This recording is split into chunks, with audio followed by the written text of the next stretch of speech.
The Life Story of John Summers Higbee, Preserving Family and Church History, Part 3. From Casper, Wyoming to Salt Lake City. From August 20th, 1847 to September 26th, 1847. John didn't write in his diary about crossing the plains after his family joined him on August 20th at the ferry crossing. Jay and Vachelle traveled to Casper to document the trail he took. In August of 2022, Jay and I took a really fun trip to Casper, Wyoming. Casper is where John Summers Higbee stayed with 9 other men for several weeks to help with the upper ferry crossing. Immigrants traveling west during the Great Migration followed the North Platte River. Early wagon trains forded the river in the city that became known as Casper. The stream was about 300 yards across. Horses and oxen had to swim in deep water for part of the way. The melting of mountain snow had increased the size of the river, so it was dangerous to cross and very difficult. This sign advertised the ferry. The men who stayed behind to operate this first commercial ferry on the North Platte River for fellow saints traveling on the trail west ferried other immigrants for a fee. Blacksmithing, horse and oxen shoeing, and doctoring were also available.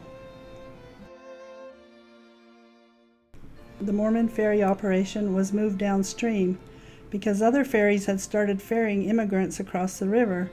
This was done so that the wagon trains would come to the Mormon ferries first. Jay and I visited the replica of the covered wagon on a ferry on a bend in the North Platte River. It is unknown exactly where the actual crossing took place. It was so hot at 9:30 in the morning that day in August that we were glad to stop walking and rest a while under a shady tree.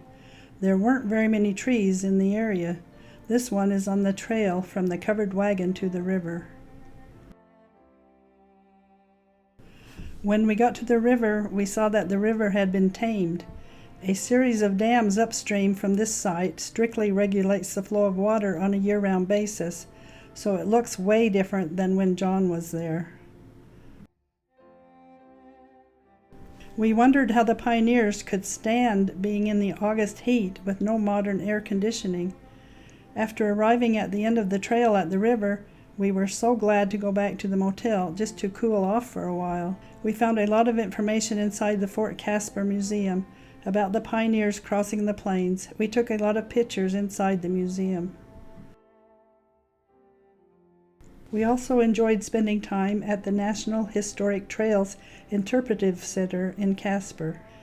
We sat in a covered wagon that jolted and creaked and watched a movie simulation of oxen pulling us across the river and up a steep embankment. It was fun. We also took some pictures along the Mormon Trail. As we left Casper, we drove through country covered with red buttes.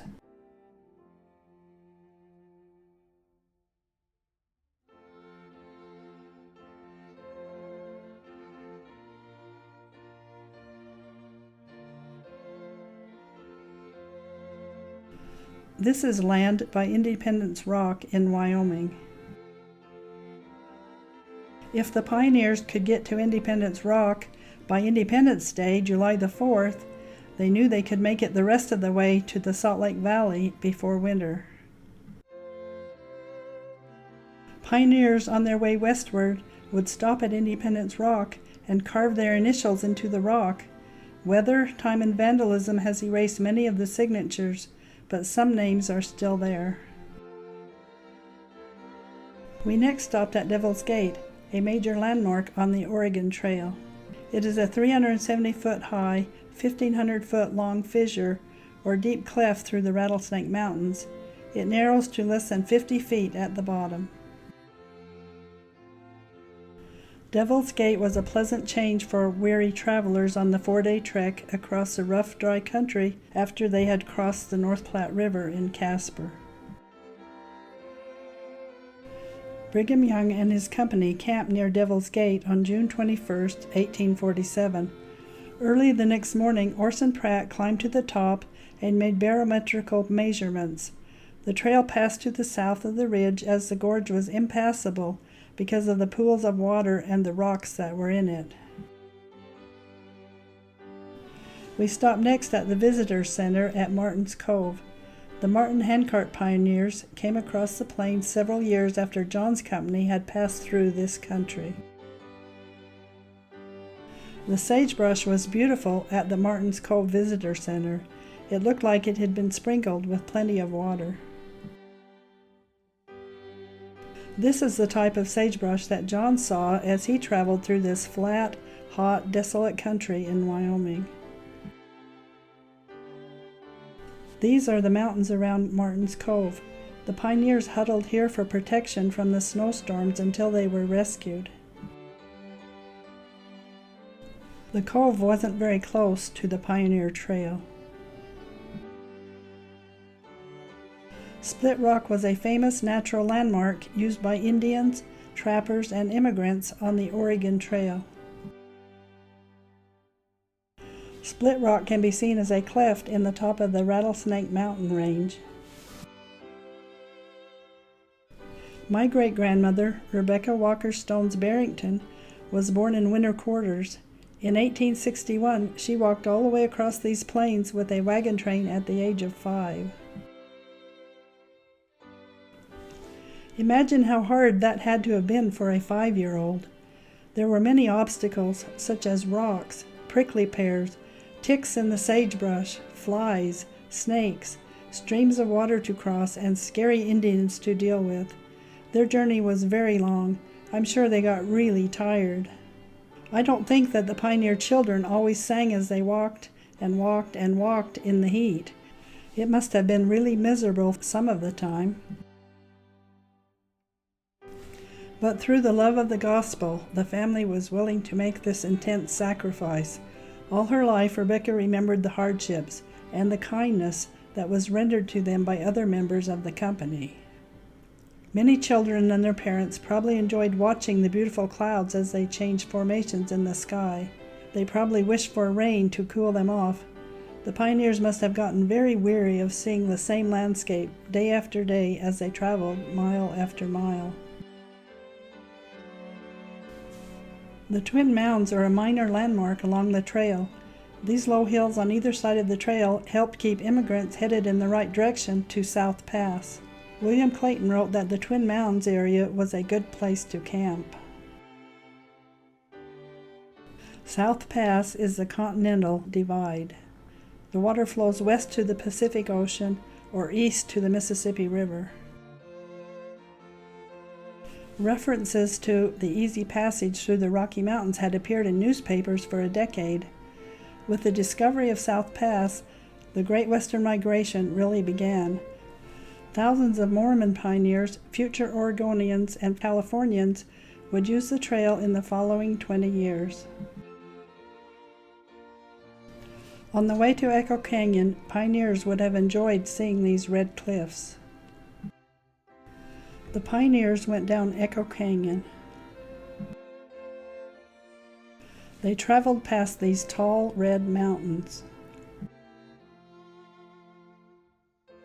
A few miles past the mouth of Echo Canyon, the 1847 pioneers turned west. They went to what is now called Hennifer. Then they went toward the south. After going over Big Mountain Pass and over Little Mountain Summit, they traveled on down Immigration Canyon to Salt Lake City. The men's families who had stayed behind to run the ferry had arrived at the ferry crossing in Wyoming on the 20th of August, 1847. John's youngest son, Silas, had just turned 7 years old on August 18th. He must have been very happy and really excited to catch up with his father. The family traveled the rest of the way together to the city of the Great Salt Lake. Ensign Peak, on the left, is on the north end of Salt Lake City. They arrived in Salt Lake City on the 26th of September, 1847. John bought a house from D. Huntington in the first fort for $40. This plaque was provided by the Sons of the Utah Pioneers.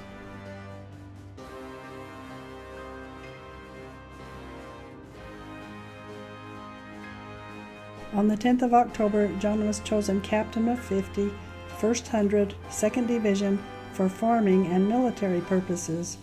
He then commenced doing his official duties as bishop. He established meetings 3 and 4 times a week. This ends Part 3.